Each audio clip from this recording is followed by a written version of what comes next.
जाती है, इसके पीछे की प्रेरणा और अनुभव कैसा है?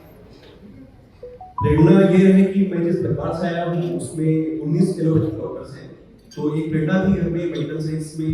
जुड़े हुए लोगों का जो कहीं ना कहीं का सेवा भाव रहा है, ये एक प्रेरणा बनती है परिवार के दृष्टिकोण से। दूसरी प्रेरणा मेरे को जो मिलता है वो है मेरे पेशेंट से, कि जब मैं पढ़ाई करके जब मैं फील्ड में आता हूँ तो मुझे 2004 या 5 में जब पता लगता है कि अब मुझे कहीं ना कहीं चैलेंज एक्सेप्ट करने पड़ेंगे, तब उन पेशेंट्स का मुझ पर जो विश्वास देना, एक तरीके से अपनी जान को मेरे हाथ में रखना, और उन केसेस में भी कई बार वो हमसे उम्मीद करते हैं, जब कई बार मेडिकल साइंस उनके लिए कह देता है कि अब आपके लिए कोई ज्यादा उम्मीद नहीं है, तो ऐसे समय में अगर वो मुझ पर विश्वास करते हैं तो वो एक तरीके से मेरे लिए प्रेरणा भी है और एक चैलेंज भी है, जिसे मैंने एक्सेप्ट किया,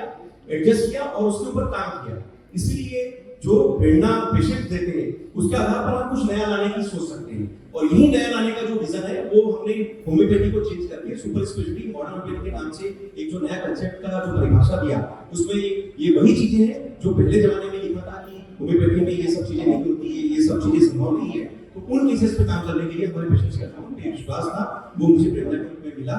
और तीसरी प्रेरणा मुझे मिली जो आग्रही हमारे जो होम्योपैथी के जो उद्धारक या एक तरीके से आविष्कारक रहे हैं आदरणीय सैमुअल हनीमन साहब का, जिनके बारे में जो बुक है ऑर्गेनल ऑन मेडिसिन, उसमें ये लिखा है कि physicians high and only mission is to restore the sick to health to cure as it is terms. इसका मतलब ये मेरी जवाबदारी है कि कोई पेशेंट मेरे सामने आता है तो उसे मैं सिक से हेल्थ तक लाऊं और हेल्थ से क्योर तक लाऊं, तो ये जवाबदारी एक तरीके से प्रेरणा के रूप में मुझे मिली, और कहीं ना कहीं इसके कारण मैं आज उसके कारण आप जो अनुभव की बात कर रहे हैं 3000 पेशेंट का डेटा लेकर आज आपके सामने खड़े होकर बता रहा हूं। बिल्कुल, प्रेरणा अगर आपको चाहिए तो आपको कहीं ज्यादा दूर जाने की जरूरत नहीं है, कि आपके आसपास इतने सारे लोग होते हैं जो आपको बहुत अच्छी प्रेरणा दे सकते हैं। कैंसर है, किडनी फेलियर है, ऑटोइम्यून डिसऑर्डर्स है, इसमें आपकी प्रगति है, तो क्या लोग इसको अपना सकते हैं और उससे उनके जीवन में इस तरह से जो गंभीर बीमारियां हैं उससे कैसे दूर हो सकते हैं?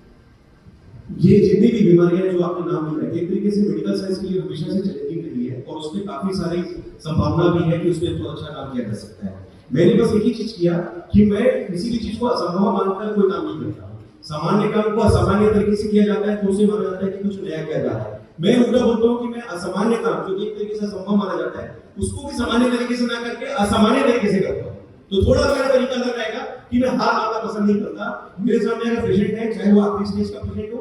डॉक्टर के प्रयास में कमी नहीं होना चाहिए। देने वाला ईश्वर होता है, जीवन वो देता है, मेरे प्रयासों में कमी नहीं होना चाहिए। मैं भगवान नहीं हूँ, लेकिन भगवान की बनाई हुई दुनिया में अगर मेरे हाथ में थोड़ी सी भी शिफा है, मेरी कोशिश में अगर दम है, या मेरे जुनून में थोड़ा सा भी प्रयासों में अगर मेरा आधार मिलता है जो मेरे परिवार से या आप सभी से तो हमें प्रेरणा मिलती है, तो कहीं ना कहीं जो पेशेंट का विश्वास है उसको जीतने के लिए और अपने आप को प्रूव करने के लिए मैं कोई मेहनत करता हूँ। और इसी कारण से अगर हम बात करते हैं कैंसर जैसे स्टेज पे, तो कई बार ऐसा होता है कि स्टेज 4 के पेशेंट होते हैं तो chemo, radiation, surgery, immunotherapy, target therapy लेकर भी फेलियर अवस्था में हमारे पास आती है। ऐसी अवस्था में जब मेडिकल साइंस उसे छोड़ देता है तो भी सुपर स्पेशलिटी मॉडर्न होम्योपैथी का जो ये हमारा जो नई परिकल्पना है, इसमें हमने ऐसे कई सारे पेशेंट्स को जीवन दान दिया है, और 9-9 सेंटीमीटर तक की गठनों को हमने इसी सिस्टम से पांचों काम को एक साथ करके इसी दवाइयों से कीमो, रेडिएशन, सर्जरी, इम्यूनोथेरेपी और टारगेट थेरेपी जैसा काम इन्हीं दवाइयों से एक साथ करके पेशेंट को नया जीवन दान दिया है। कैंसर साथ में आपकी बात किडनी फेलियर पे हुई थी, मैं इस पे एक बात और बोलना चाहूंगा कि किडनी फेलियर में ज्यादातर कहा जाता है कि डायलिसिस किया जाए या ट्रांसप्लांट किया जाए। मेरा वैसा विकल्प है कि अपनी किडनी अपनी होती है, इसको बचाने का पूरा संभव प्रयास करना चाहिए। और अगर सुपर स्पेशलिटी मॉडर्न होम्योपैथी से अगर हम 21 क्रिएटिनिन तक के पेशेंट्स को नॉर्मल अवस्था में ला रहे हैं तो कहीं ना कहीं से उसके लिए ये वरदान से कम साबित नहीं हो रहा है।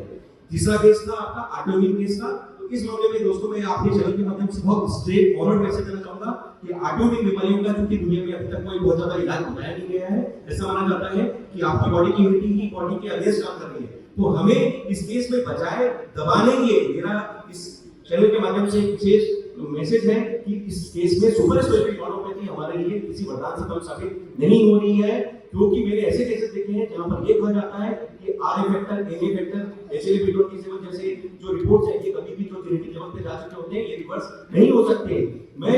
आपको इस बुक के माध्यम से जो मेरे 3000 पेशेंट का डेटा है, जिसका हमने विस्तृत रूप से जो जिक्र किया है, दुनिया के बहुत सारे मेडिकल काउंसिल्स को हमने सबमिट किया है, इसके माध्यम से बताना चाहूंगा कि ऐसे कई सारे पेशेंट्स हैं, आप मेरे YouTube के चैनल या वेबसाइट पर जाकर देखिए जिनके are factor, N factor, HLA-B27 जैसे इरिवर्सिबल फैक्टर भी रिवर्स हो चुके हैं, और कहीं ना कहीं ऑटोइम्यून बीमारियों पर एक तरीके से वो वरदान साबित हुए हैं। तो जब डॉक्टर्स को खुद इतना भरोसा हो कि वो अपने पेशेंट्स को बेहतर कर सकते हैं तो पेशेंट्स को और भरोसा कम जाता है। और अब मैं बुलाऊंगी डॉक्टर अर्पित चोपड़ा जी को, जो कि डायरेक्टर है मॉडर्न आरोग्य सुपर स्पेशलिटी क्लिनिक इंदौर से। जोरदार तालियां हो जाए डॉक्टर अर्पित चोपड़ा जी के लिए।